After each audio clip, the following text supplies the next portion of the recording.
आप सभी को सादर जय सिया राम, वंदे मातरम, जय हिंद, जय छत्तीसगढ़। मैं अपनी बात कुछ गीतों से प्रारंभ करना चाहता हूँ। माँ भारती की स्वर्णिम माटी हमें है चंदन, माटी हमारी पूजा, माटी हमारा वंदन। वो धन्य है जो जन्मे इस पावनी धरा पर, इस पावनी धरा पर, सुखदायिनी धरा पर। है राम इसमें खेले, है खेले नंद नंदन। माटी हमारी पूजा, माटी हमारा वंदन। मैं अक्षत शर्मा आप सभी का आरजे टॉक्स के इस प्लेटफॉर्म पर बहुत बहुत स्वागत करता हूं और साथ ही आज़ादी के इस अमृत महोत्सव का आप सभी को बहुत बहुत बधाई देता हूं। आप सोच रहे होंगे कि मैं ये गीत के साथ अपनी बात शुरू क्यों किया हूं। मुझे गर्व होता है कि मैं भारत देश की संस्कृति से आता हूं और गर्व होता है कि मैं उस क्षेत्र से आता हूं जिस क्षेत्र में अनेक फौजी भाई रहते हैं, जहां माताएं अपने बच्चों को देश की सेवा के लिए फौज के रूप में भेजती हैं। और इसी कड़ी में मैं आपको एक ऐसे शख्स से मिलाना चाहता हूं जो हमारे क्षेत्र में फौजी भाई के नाम से जाने जाते हैं, जिन माँ भारती ने जिन्हें अपनी सेवा करने का महज 17 वर्ष प्रदान किया। ये क्षेत्र फौजियों का क्षेत्र है। यह गांव, जिस गांव में आज मैं आपको ले जा रहा हूं, उस गांव का नाम है डिंडोल। वर्तमान समय में बहुत से फौजी इस क्षेत्र से निकलते हैं। आइए मैं आपको मिलाता हूं पूर्व सैनिक संगठन के प्रदेश उपाध्यक्ष परम सम्माननीय श्री संतोष साहू जी से। परम सम्माननीय श्री संतोष साहू जी का बहुत बहुत स्वागत करता है आरजे टॉक्स और आपको बहुत बहुत धन्यवाद प्रेषित करता है कि आपने कीमती समय हमें प्रदान किया। इंटरव्यू को देर ना करते हुए मैं उन प्रश्नों को आपसे पूछूंगा जो मैं चाहता हूं आपसे जानना। हमारे क्षेत्र की जनता जो आपसे जानना चाहती है, जो आपको बहुत सहज व्यक्तित्व के रूप में देखती है। बच्चे के साथ आप बच्चे बन जाते हैं, बड़ों के साथ बड़े बन जाते हैं। इस व्यक्तित्व के आप धनी। ये मेरा निजी विषय भी रहा है, जो कई लोग सोचते होंगे कि आपसे मेरा इतना कैसे बनता है। तो ज़्यादा देर ना करते हुए मैं आपसे अपने प्रश्न की ओर आता हूँ। मैं कुछ नियमों से बद्ध हूँ, इसलिए मुझे आपको सर बोलना पड़ रहा है, पर आप मेरे चाचा ही रहेंगे। तो सर, आपके अंदर सेवा में जाने का भाव कब जागृत हुआ और आपको किसने प्रेरित किया? सबसे पहले मैं आपको और आपकी पूरी टीम को बहुत बहुत धन्यवाद देता हूं कि मुझे आपने इस प्लेटफॉर्म के लिए बात करने के लिए चुना। आपको भी और मेरे सुनने वालों को सभी को आज़ादी के इस 75वें वर्षगांठ अमृत महोत्सव की हार्दिक बधाई एवं शुभकामनाएं। जैसा कि आपका प्रश्न दोहराएंगे। सर, आपके अंदर सेना में जाने का भाव कब जागृत हुआ और आपको किसने प्रेरित किया? देखिए, बचपन से ही हमारे जो आसपास के गांव हैं, जो हमारा जो पूरा ये क्षेत्र रहा है, फौजियों से दूर दूर तक कोई ऐसे शख्स नहीं थे या फौजी माहौल नहीं था। परंतु हमारे पड़ोसी गांव चंद्रपुर के प्रेम सिंह राजपूत जी हमारे चाचा जी थे। जब वो छुट्टी में आया करते थे तो अक्सर वो फ़ौज की बातें और फ़ौज की कहानी हम लोगों को सुनाया करते थे। जैसे जैसे हमारी पढ़ाई का सिलसिला आगे बढ़ा और स्कूल का जो हमारा अध्ययन कार्य ख़त्म हुआ, उसी समय 1999 में कारगिल का युद्ध हुआ और युद्ध में अखबारों के माध्यम से और टीवी में जो दृश्य हमारे हृदय में जो एक छाप छोड़ी कि किस तरह से एक शहीद के लाशें, उनके लाश को घर तक लाया जाता है और कैसे आम जनता और नागरिक, बड़े बड़े नेता लोग किस तरह से उनका सम्मान करते हैं, तो वो दृश्य देखकर मन में सहज ही यह भाव जगा कि क्यों ना लंबी ज़िंदगी जीने से अच्छा है चौड़ी ज़िंदगी जिया जाए और अपने जीवन को सेना में जाकर धन्य बनाया जाए। वहीं से मुझे फौज में जाने की प्रेरणा मिली और इसके लिए मैंने सेना को ही अपना करियर चुना। अच्छा सर, ये बात देखने को मिलती है कि जब कोई एक गांव से बच्चा जब सेना में सेवा देने के लिए जाता है तो उनके जो घर के लोग हैं उस पर मंजूर नहीं हो पाते। इस बारे में आप क्या कहना चाहेंगे? ऐसा ही वाकया मेरे साथ भी हुआ। जब मैं फ़ौज में सेलेक्ट हो गया और कॉल लेटर, भर्ती होने का कॉल लेटर मेरे पास आया, तो जैसे ही मैं घर में पहुंचा और ये खबर मैं घर वालों को बताई तो पिताजी ने बिल्कुल मना कर दिए कि आपको नहीं जाना है। परंतु मेरी माताजी ने मेरा हौसला बढ़ाया और उन्होंने उस वक्त, जबकि मेरी माताजी ज़्यादा क्या बिल्कुल स्कूल ही नहीं गई हैं, पढ़ी लिखी नहीं है, फिर भी उन्होंने उस वक्त बोला था कि मेरे 2 बच्चे हैं और उसमें से एक फ़ौज में चला जाएगा और अगर देश के काम आया और मर भी गया तो कोई बात नहीं, संतोष का मन है फ़ौज में जाने का तो वो जाएगा, निश्चित ही जाएगा। ऐसी आज्ञा मेरी माताजी ने दिया था और मैं फ़ौज में गया। धन्य है वो माता जिसने ऐसा सोचा और वह पिता भी जिनके आदेश और सपनों को पूरा करने के लिए आप वहाँ गए। सर, मैं आगे आपसे क्वेश्चन करना चाहूँगा। ये क्वेश्चन मेरे ही नहीं है, ये सभी के क्वेश्चन होते हैं। आपने सेना के किस अंग व किस बेड़े में अपनी सेवाएं दी हैं? जी, हमारी भर्ती रायपुर से हुई और भर्ती के दौरान हमारे जो कर्नल श्रीवास्तव साहब थे उन्होंने मेरा सिलेक्शन CMP के लिए किया था, सेना मिलिट्री पुलिस के लिए। तो मैंने उस वक्त कर्नल साहब से बोला, सर मेरे को कहाँ जाना है? तो उन्होंने बोला कि बेंगलोर आपको ट्रेनिंग के लिए जाना है। तो मैं बोला सर कि वहाँ मैंने सुना था कि बेंगलोर में तो वो कहीं सेना पुलिस की ट्रेनिंग होती है। तो उन्होंने बोला कि तुम सेना को कंट्रोल करोगे, जैसे सिविल में पुलिस कंट्रोल करती है आम नागरिक को, तो तुम सैनिकों को कंट्रोल करोगे। तो मेरे मन में तो सेना को लेकर दूसरा दृष्टि था कि मैं सेना में जाऊंगा, लड़ाई लड़ूंगा, देश के लिए मर जाऊंगा। तो मैंने साहब को बोला कि साहब मेरे को इसमें नहीं जाना है, तो किस में जाना है? तो मैं वो जब उनका ये सवाल रहा तो मैं बोला कि जिसमें सबसे ज़्यादा खतरा हो और जिसमें खूब लड़ाइयाँ हों उसमें जाना चाहता हूँ। तो कर्नल साहब हंसने लगे और बोले कि पागल हो गया है क्या? मैं तेरे जहाँ भेज रहा हूँ तू ज़िंदगी भर मेरा नाम लेगा। मैं बोला कि नहीं साहब मेरे को वहाँ नहीं जाना है। तब उन्होंने अपने स्टाफ को बुलाए और बोले कि इस लड़के को दोबारा कागज़ बनाइए और इसको तोपखाने में भेजिए। तो मेरे को तोपखाना में भेजे और मैं तोपखाना का जो ट्रेनिंग सेंटर 2 है, नासिक और हैदराबाद, तो उसमें से मैं नासिक ट्रेनिंग के लिए गया और वहाँ मैं अपनी ट्रेनिंग पूरी करने के बाद मेरी पोस्टिंग 290 मैदानी तोपखाना में हुई। उस समय मेरी पलटन महाराष्ट्र के औरंगाबाद ज़िले में थी, वहाँ मेरी पहली पोस्टिंग हुई।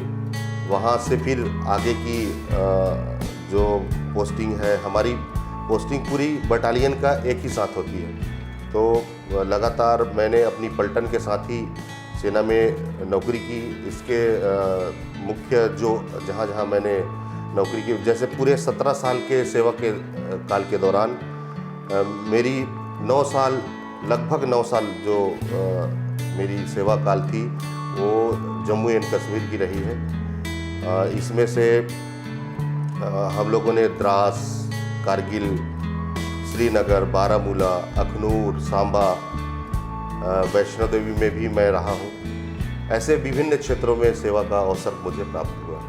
सर, मेरे मन में एक प्रश्न उठता है कि जब आप सेवा कर रहे थे और आपका सिलेक्शन आर्मी फौजी में हुआ, तो क्या आप इसके बारे में कुछ जानते थे कि आप सिर्फ देश के लिए मर मिटने का ही सपना लेकर के बढ़ते थे? बिल्कुल सही बोल रहे हैं कि इसके अलावा और कुछ पता ही नहीं था सेना के। वास्तव में सेना एक बहुत बड़ा एक सिस्टम है, उसमें बहुत सारे काम हैं, लेकिन हम तो पहले जब एक आम युवा जैसा सोचता है सेना के बारे में, वैसी सोच मेरी भी थी। मतलब सेना में जाना है तो लड़ाई करना है और उसके अलावा और कोई काम नहीं है, बस यही सोच लेके गया था। लेकिन इस बात का मुझे भान था कि सेना में जाने से एक दिन अगर ऐसा अवसर आएगा तो अपनी प्राणों की आहुति देकर भारत माता की रक्षा करना है, इस बात का सतत ही मुझे ज्ञान था। अच्छा सर, मैं आगे प्रश्न की ओर बढ़ता हूँ। सेना में सेवा काल के दौरान आपको किन किन चुनौतियों का सामना करना पड़ा?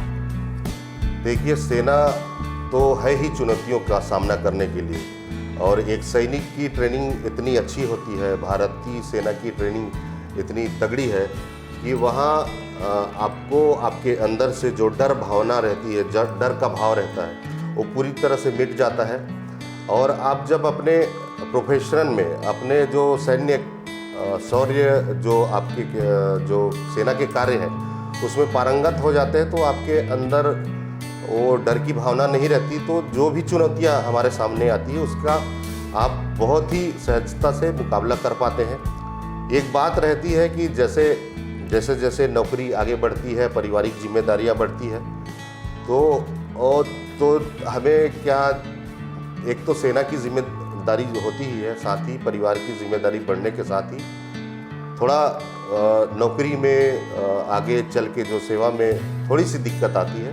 परंतु मेरे जैसे हजारों भाई आज भारत माता की रक्षा कर रहे हैं, पहले भी करते रहे हैं, तो उन सब के साथ हंसते खेलते सेवा काल गुजर ही जाता है। सर, देर ना करते हुए मैं आपके पारिवारिक पृष्ठभूमि के बारे में जानना चाहूँगा। जी, हमारे पिताजी 2 भाई थे और उनके 2 बेटे हैं, और जिसमें से मेरी एक बहन है, और बड़े भाई की बड़े पिताजी के 7 उनकी बहन बेटियां हैं।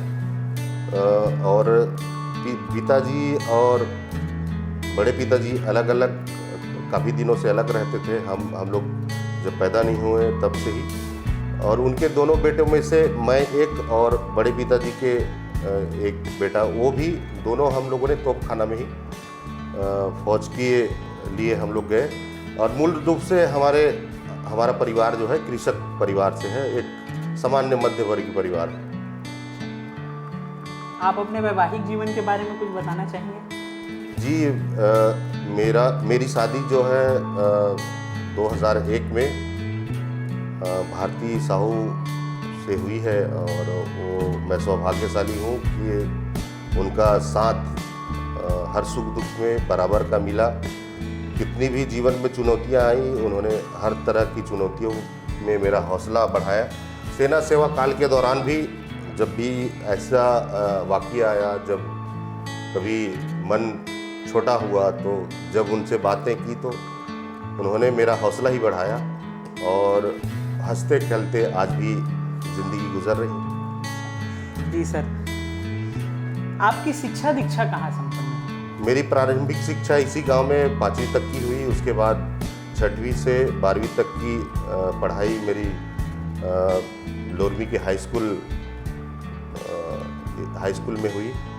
उसके बाद मैं मात्र एक दिन कॉलेज गया हूँ, लोरमी कॉलेज में, और उसी दिन मुझे कॉल लेटर फौज से आ गया था, और कॉलेज लाइफ हमको जीने का अवसर नहीं मिला। बाद में मैं सेना में ही प्राइवेट कॉरेस्पॉन्डेंट से इलाहाबाद से मैं ग्रेजुएशन की पढ़ाई पूरी की। अच्छा सर, सोने में सुहागा कहें कि जिस दिन आप कॉलेज पहुँचे उसी दिन आपको कॉल लेटर आ गया। जी। सैन्य सेवा काल के दौरान विवाह के पश्चात सेना का कार्यकाल कैसा था? देखिए, ये तो स्वाभाविक सी बात है कि जब आदमी अकेला होता है और जिम्मेदारियां नहीं होती है तो स्वच्छंद रूप से वो अपनी सेवाएं देता है। पर जब विवाह हो जाता है तो उसकी जिम्मेदारियां भी बढ़ती है। दूसरा, विवाह के बाद एक प्रेम सा, जैसे माता पिता के साथ जो अपनापन और प्रेम रहता है वो तो रहता है, लेकिन एक पत्नी के साथ, एक जीवन साथी के साथ जो प्रेम है वो थोड़ा सा अलग से है। तो कभी कभी मन में ये बात तो आती ही है कि चलो अब, मतलब उस तरह की भावना रहती कि हम ज़्यादा से ज़्यादा वक्त घर में बिताएं, परंतु सेना में ऐसा संभव नहीं है।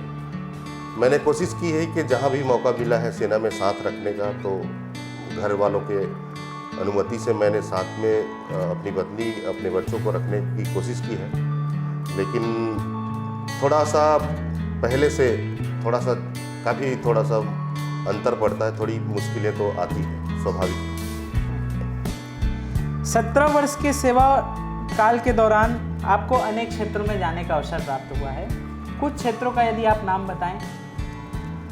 जी, मैं जो सबसे ज़्यादा चुनौतीपूर्ण जो मेरा अनुभव रहा है सेना के सेवा के दौरान में, वो है कारगिल में जब मेरी पोस्टिंग हुई थी, तो उस समय हम लोग पिंपल ओपी में विंटर ओपी होता है हमारे, जो कि शीतकालीन ऑब्जर्वेशन पोस्ट, तोप खाने का बेड़ा जब किसी सरहद पे तैनात होता है या युद्ध के दौरान, हम पैदल सेना को सपोर्ट करने के लिए हमारी एक टीम ओपी पोस्ट के तौर पे अग्रिम पंक्ति में तैनात होती। तो उस समय हम लोग थे वहाँ, मेरे साथ हवलदार रणविजय सिंह और कैप्टन ब्रह्मा और बाद में मेजर महेश, उन लोगों ने मेरे साथ रहे हैं। तो उस वक्त हम लोग का टर्नओवर होता था 6 महीने का, लेकिन सौभाग्य कहें कि दुर्भाग्य से उस समय जो अनुमान से पहले ही बर्फबारी हो गई, तो हम लोग चेंज नहीं हो पाए। हम लोग को बदली करने के लिए हमारे बंदे आने वाले थे, वो लोग नहीं आ पाए, तो हम लोगों ने 2 टर्नओवर काटे।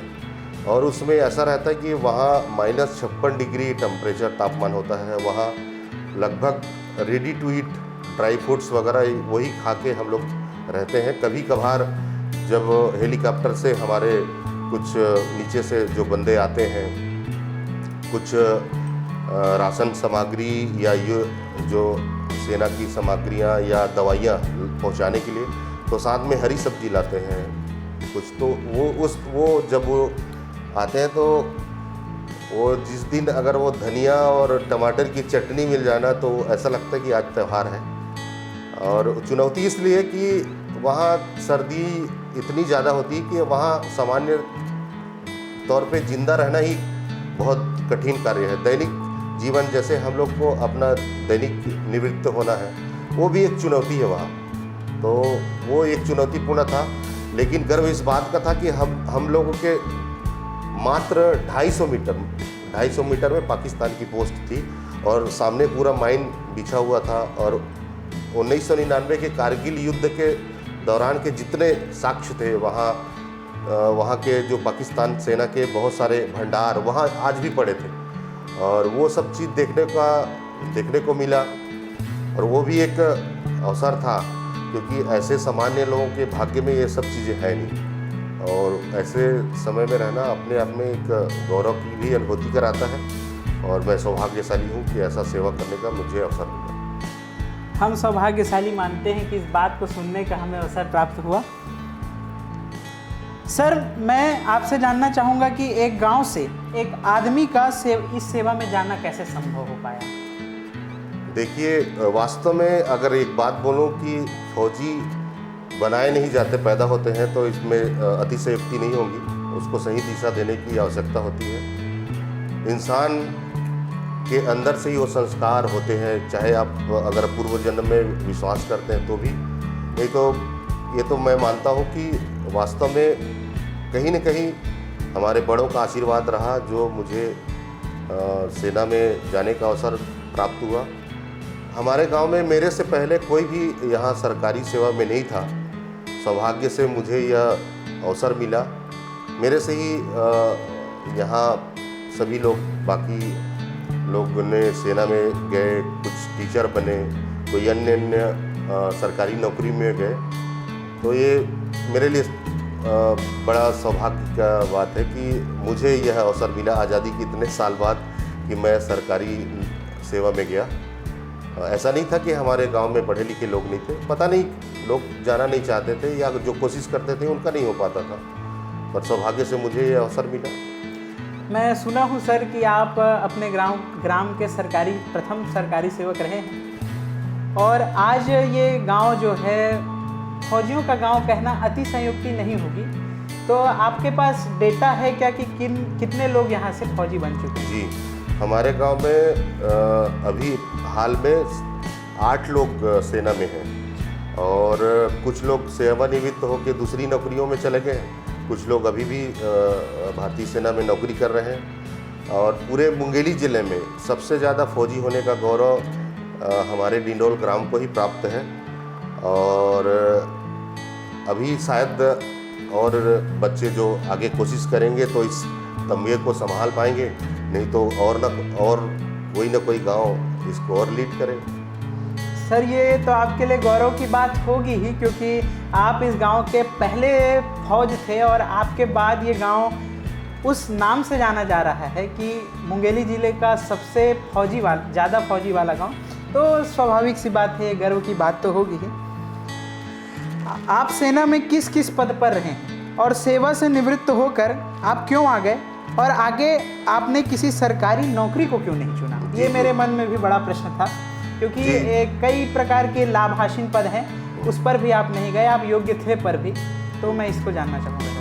जी, मैं एक सामान्य सिपाही के तौर पे ही सेना में शामिल हुआ और उस वक्त हमें ये नहीं पता था कि अधिकारी कैसे बनते हैं, किस तरह की पढ़ाई करनी पड़ती है और कैसे उसको ज्वाइन करना पड़ता है। आज तो इंफॉर्मेशन और टेक्नोलॉजी इतना आगे है कि हर बच्चा आज जानता है कि हमको किस तरह की तैयारी और पढ़ाई करनी है। उस समय पहले माहौल नहीं था और सेना में मैं एक सिपाही के तौर पे शामिल हुआ और एनसीओ तक गया, हवलदार के रैंक तक गया, नॉन कमीशन अफसर प्रमोट हुआ और मैं चाहता तो आगे भी मेरा प्रमोशन होता, मैं ऑर्डिनरी कैप्टन तक बन सकता था। मेरा सर्विस रिकॉर्ड इतना अच्छा रहा है और फिजिकल भी मैं फिट था, शैक्षिक योग्यता भी मेरी ठीक थी और मेरा जो सेना का जो मापदंड होना चाहिए वो सारे फिट थे। परंतु उस 2014 में ऐसे हालात हो गए, पिताजी आकस्मिक निधन हो गया, परिवार में देखने वाले नहीं थे, तो काफ़ी परिवार में उन चीज़ों को लेके काफ़ी दिक्कत थी। तो एक तरह से मेरा मन फिर फौज में तो था पर मन घर तरफ ही रहता था, तो दो नाव में सवारी करना संभव नहीं है और इस तरह से मैं ना चाहते हुए भी मैं 17 साल के बाद मैं सेना से मैं सेवानिवृत्त हो गया। मुझे अपने जो मैं आवेदन पत्र लिखा था, मेरे कर्नल साहब जो थे उन्होंने लगभग 1.5 साल उसको साइन करने में लगाए। वो चाहते थे कि मैं वहाँ सेना में नौकरी करूँ। वो सेना इसलिए चाहती थी कि मेरा खुद का उसमें फ़ायदा था और साथ ही हमारे जैसे जो सैनिक हैं उनको सेना बहुत इज्जत और प्यार देती है। तो मजबूरी बस मुझे सेना से आना पड़ा।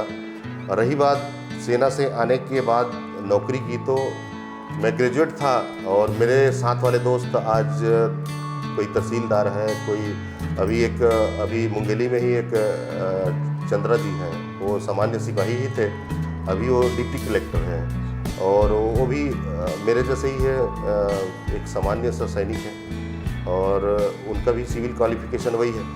मैं भी चाहता तो शायद अच्छी नौकरी में ज्वाइन कर सकता था, लेकिन मेरा मन केवल और केवल सेना की नौकरी में था। मैं सेना से रिटायरमेंट से पहले घर वालों को भी बताया था कि मैं वहाँ सेना से आने के बाद मैं कोई सरकारी नौकरी ज्वाइन नहीं करूँगा, तो मैंने किया भी नहीं। और 1-2 बार मैं एप्लीकेशन भी डाला, अभी हाल ही में सब इंस्पेक्टर का निकली थी वैकेंसी, मैं एप्लीकेशन भी डाला, लेकिन मेरा मन किया नहीं, मैं गया ही नहीं। और मेरी ख्वाहिश है कि मेरा जीवन का क्षण और शरीर का कण समाज का काम आए, इस देश का काम आए। भगवान ने बहुत कुछ दिया है, उसी को आगे बढ़ाते हुए अपने बच्चों का पालन पोषण करते हुए समाज के आशीर्वाद से, आप सब लोगों की दुआ से आगे की ज़िंदगी चलती रहेगी, यही मेरी कल्पना भावना है। सर मुझे उत्तर मिल गया। आप हमने सुना है और देखा भी है कि आपने सेवानिवृत्ति के बाद सैन्य प्रशिक्षण का एक कार्यक्रम चला रहे हैं, इसका मुख्य उद्देश्य क्या है? ये बात मैं जब सेना में जिस समय तैयारी कर रहा था तो मैं अकेले ही तैयारी करता था, मैं अकेले ही उठता था और अकेले ही इसी डिंडोल पैजनिया रोड में दौड़ लगाया करता था। उस समय इस बात को मैं महसूस करता था कि काश अगर कोई ऐसे प्रशिक्षित या पूर्व सैनिक जो होते, जो हमारे को सेना के बारे में बताते कि किस तरह से सेना में जाया जाता है, तो सेना में जाना बहुत आसान होता और यही कारण था कि हमारे छत्तीसगढ़ के बहुत कम लोग पहले सेना में जाते थे, सेना को लेकर डरते थे। सेना में गए तो मर ही गए, ऐसी बात नहीं है, और मर भी गए तो ये सौभाग्य की बात है, क्योंकि हर व्यक्ति को परम गति का सौभाग्य नहीं मिलता। और हमारे देश और हमारे शास्त्र भी कहते हैं कि एक शहीद का घर चारों धाम से ऊपर है। तो वो सौभाग्यशाली लोग होते हैं जिनका जीवन इस देश के काम आता है। तो उस समय से ही मेरे मन में विचार था कि मैं जब भी सेना से सेवानिवृत्त होऊंगा तो अपने क्षेत्र के युवाओं को, अपने भाइयों को, अपने छोटे बच्चों को इस बात के लिए प्रेरित करूंगा कि वो सेना में जाएं और अपना करियर बनाएं, साथ ही अपना और अपने क्षेत्र का नाम रोशन करें। यही भावना से मैं ये काम लगातार करने की कोशिश करता हूँ। आने वाले आगे भविष्य में सेना की दृष्टि से आप भारत का क्या भविष्य देखते हैं? नहीं, भारत का भविष्य तो स्वर्णिम है ही। और देखिए, हमारी जो भारतीय सेना है वो वेल अनुशासित सेना है, पूरे विश्व में मानी हुई सेना है। इसके शौर्य और पराक्रम की पराकाष्ठा का पाठ पूरी दुनिया की सेना अपने ट्रेनिंग में अपने सैनिकों को बताती है। तो हमारे सेना की ट्रेनिंग इतनी अच्छी है कि उसका कोई दूसरा विकल्प नहीं है।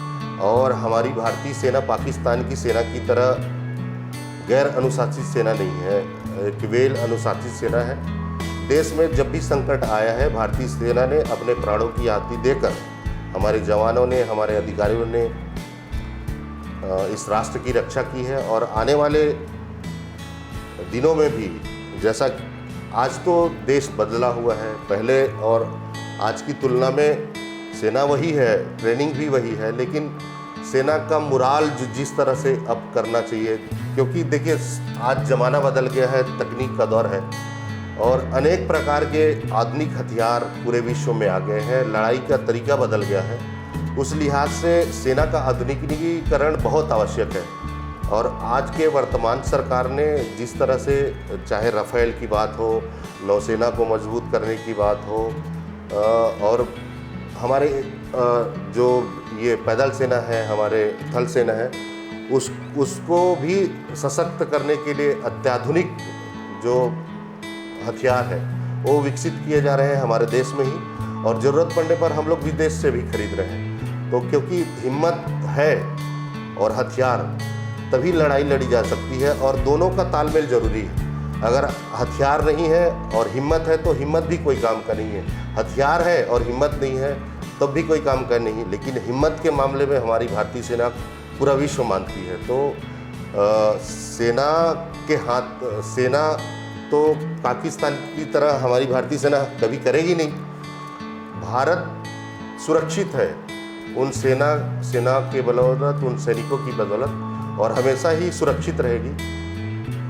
हमारा देश सुरक्षित रहेगा और हमारा जो भविष्य है वो हमेशा ही उज्जवल रहेगा, ऐसा मैं मानता हूँ। ये तो बात है सर, भारत का हर एक भारतीय अपनी भारतीय सेना पर गर्व करता है।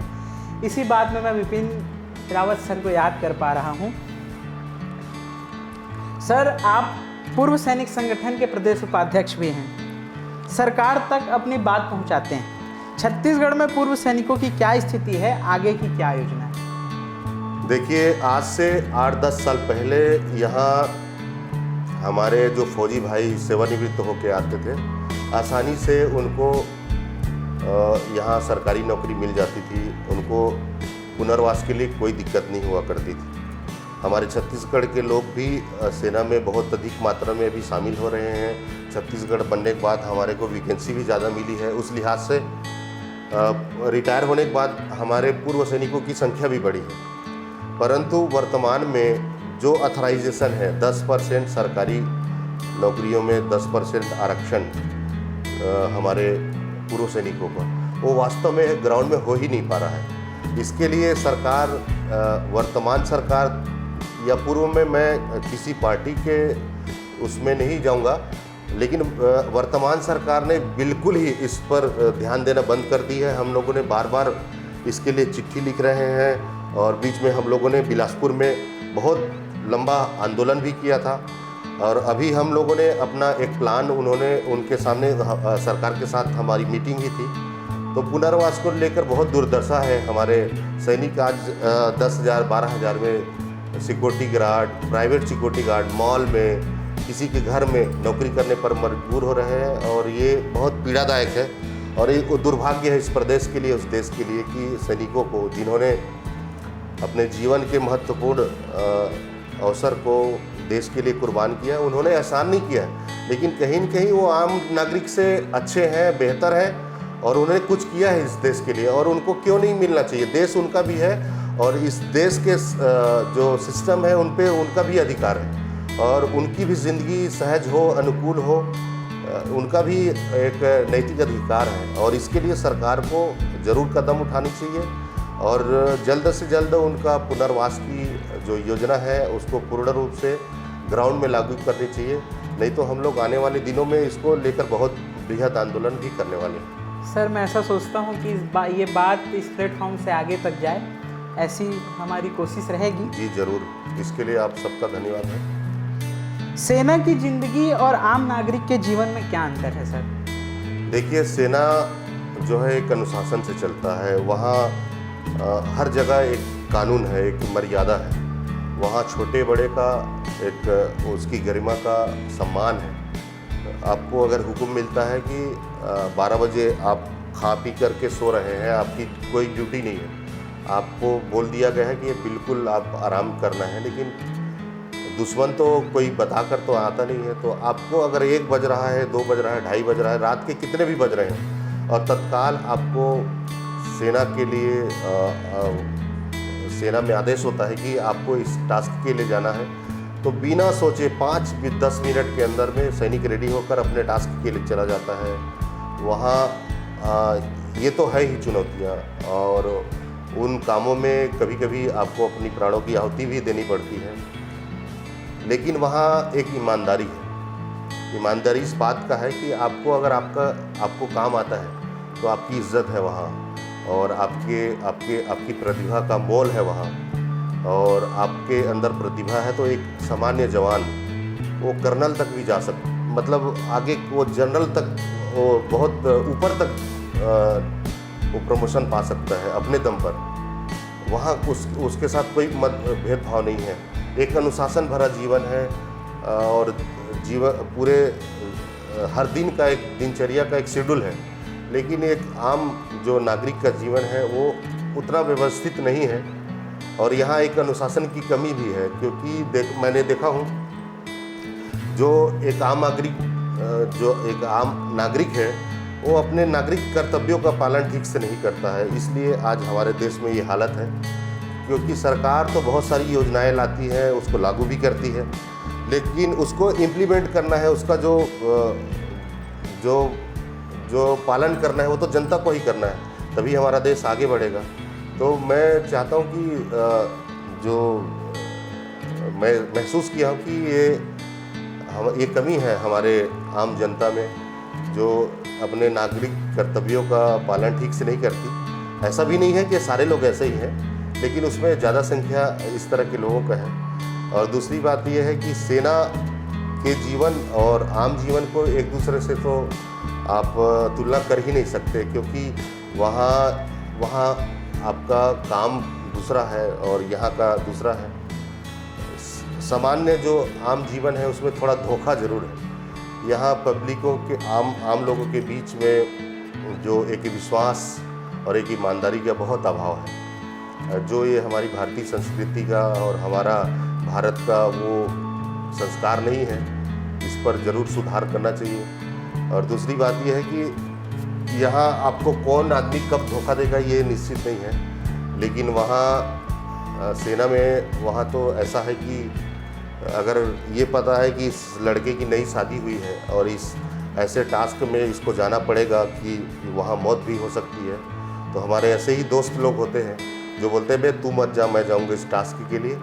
ऐसे जाने वाले हैं और होता भी है कि दुर्भाग्य से उनकी शहादत को प्राप्त हो जाते हैं, उनकी मौत हो जाती है। तो तो ऐसे दोस्त हैं वहाँ सेना में, लेकिन यहाँ तो प्राण लेने वाले हैं, प्राण देने वाले नहीं हैं। खैर सभी लोग ऐसा नहीं है, यहाँ भी अनेक प्रकार के लोग हैं, लेकिन मैंने महसूस किया हूँ कि इस बात की ज़रूर कमी है और इसके लिए हम लोगों को सोचना चाहिए। सेना अपनी प्राणों की आहुति देकर इस देश की रक्षा करती है, तो सैनिकों के जीवन से ना सीखे ना सही अपने जीवन को ही तो सुधारें, ऐसा मैं सोचता हूँ। अपनेपन की कमी।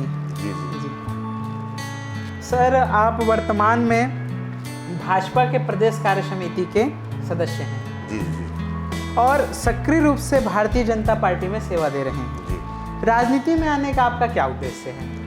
देखिए, मैंने पहले ही भी बताया कि मेरे जीवन का क्षण क्षण और शरीर का कण कण इस राष्ट्र को समर्पित है, इस देश को, इस समाज को समर्पित है।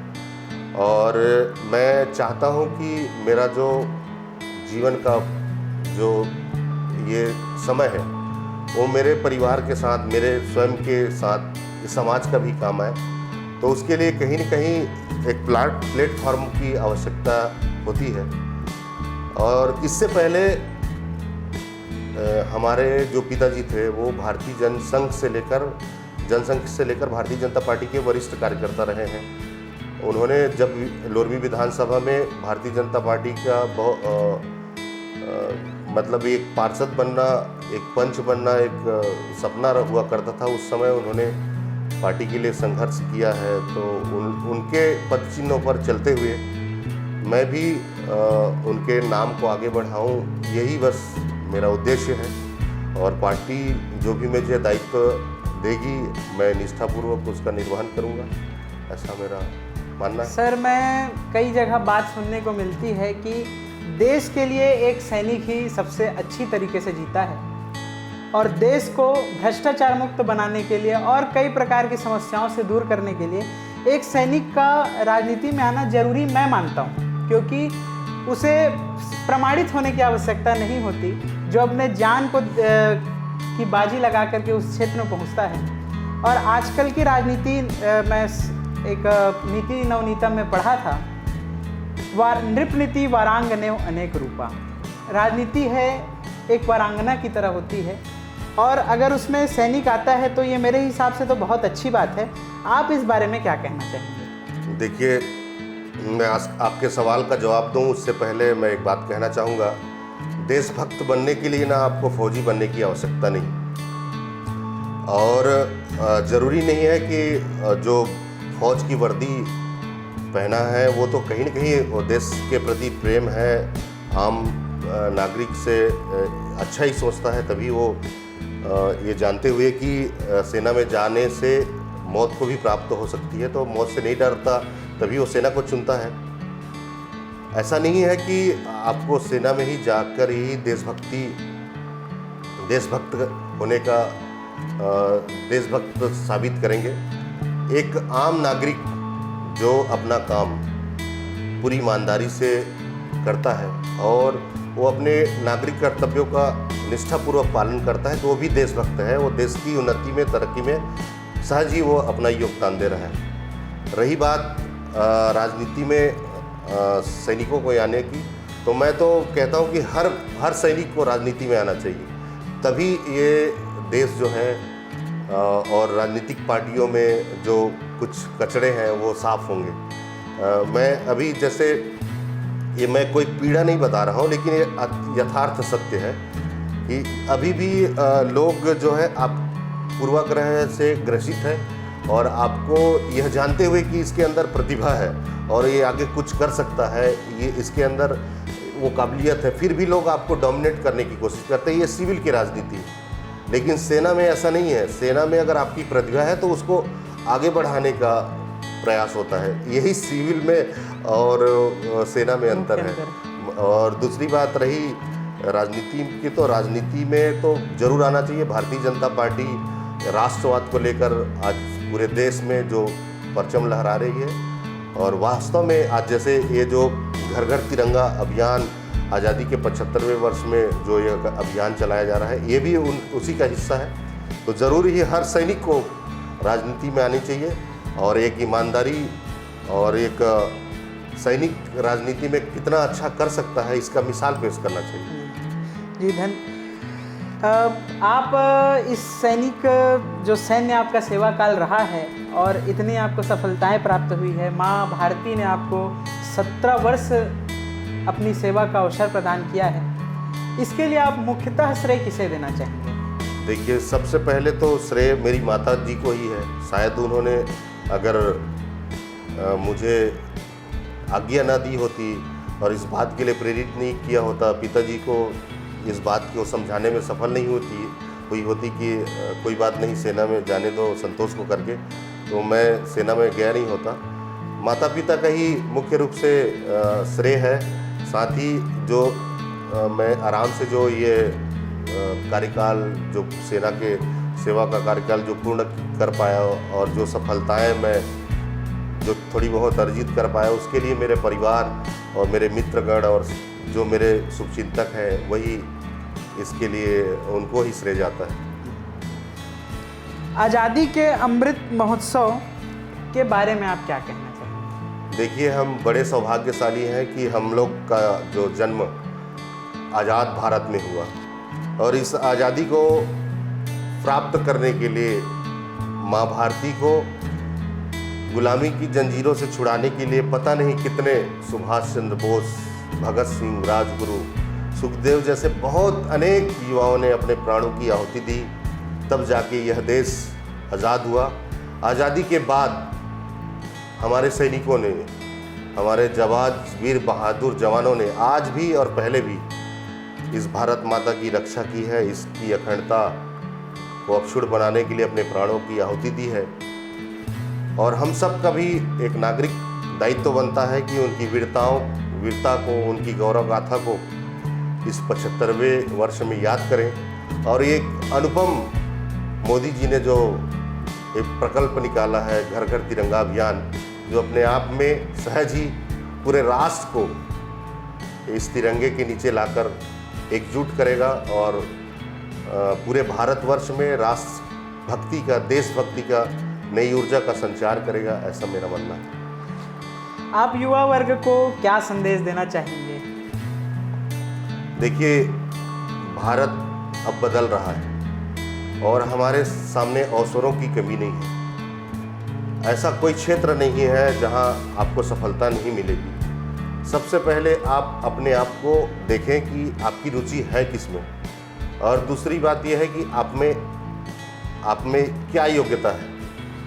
उन दोनों को आप मूल मंत्र बना करके अपने लक्ष्य निर्धारित करें कि आपको जाना कहाँ है, आपको बनना क्या है, और उसके लिए आप दिन रात एक कर दें, पूरी निष्ठा के साथ, पूरी मेहनत के साथ लग जाए। निश्चित ही आप सफल होंगे। जब आप सफल होंगे तो हमारा राष्ट्र सफल होगा, और जब हमारा राष्ट्र सफल होगा तो हमारे देश का, हमारे भारत का पूरे विश्व में डंका बजेगा और हम पुनः फिर से विश्व गुरु बनेंगे। यही मैं युवाओं से अपेक्षा करता हूँ, आह्वान करता हूँ। बस यही बात कहना चाहता हूँ। मैं आज आपसे मिलकर के बहुत अच्छा लगा। मैं दर्शकों को ये बताना चाहूँगा कि आपका और मेरा रिश्ता चाचा भतीजे का है, पर किसी नियमों से बद्ध होने के कारण मुझे आपको सर बोलना पड़ा। और साथ ही मैं आपको सादर धन्यवाद प्रेषित करता हूँ कि आपने कीमती समय दे करके हमारा सहयोग प्रदान किया और लोगों से हमारे साथ साक्षात्कार किया। तो मैं पुनः दिल से धन्यवाद प्रेषित करता हूँ। मैं भी आपका बहुत बहुत धन्यवाद देता हूँ अक्षर। यही अपनत्व, यही प्रेम सदा बना रहे। आपके पिताजी से बड़ा मेरा आत्मीय लगाव रहा है, उनका समय जाना बहुत दुखता है, और यह प्रेम ही तो है जीवन में जो जीने की प्रेरणा हम सबको देता है, चुनौतियों से लड़ने का। क्योंकि जीवन में ना एक साथ एक ही माँ बाप से पैदा होना आवश्यक नहीं है। अगर हम किसी को दिल से उनका सम्मान करते हैं, उनके प्रति स्नेह करते हैं, उनके प्रति अपनी श्रद्धा रखते हैं, तो वो जो खून के रिश्ते हैं उससे ज़्यादा मजबूत और ज़्यादा अपनत्व उन संसारिक रिश्तों से भी हो जाता है। और मैं सौभाग्यशाली हूँ कि मेरे भतीजे के तौर पे आप मुझे मिले हैं, और निश्चित ही यह रिश्ता जीवन पर्यंत चले, यह मैं मानता हूँ। और इस मंच के माध्यम से मुझे अपनी बात कहने का अवसर आप लोगों ने दिया, उसके लिए मैं बहुत बहुत धन्यवाद देता हूँ। और आगे भी हम लोग मिलते रहेंगे।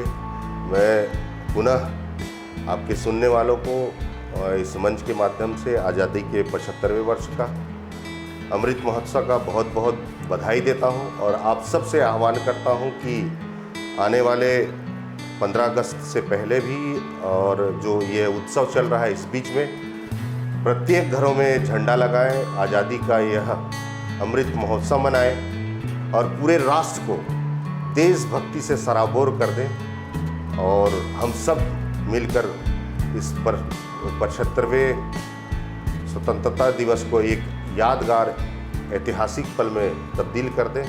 बहुत बहुत धन्यवाद, आप सबका आभार। बस मैं आपसे एक और प्रार्थना करता हूँ कि आप अपनी बुलंद आवाज़ में भारत माता की जय घोष कर दें। बोलो भारत माता की जय, भारत माता की जय, भारत माता की जय, वंदे मातरम, वंदे मातरम, वंदे। मातरम। बहुत बहुत धन्यवाद। जय सिया राम। जय सिया राम।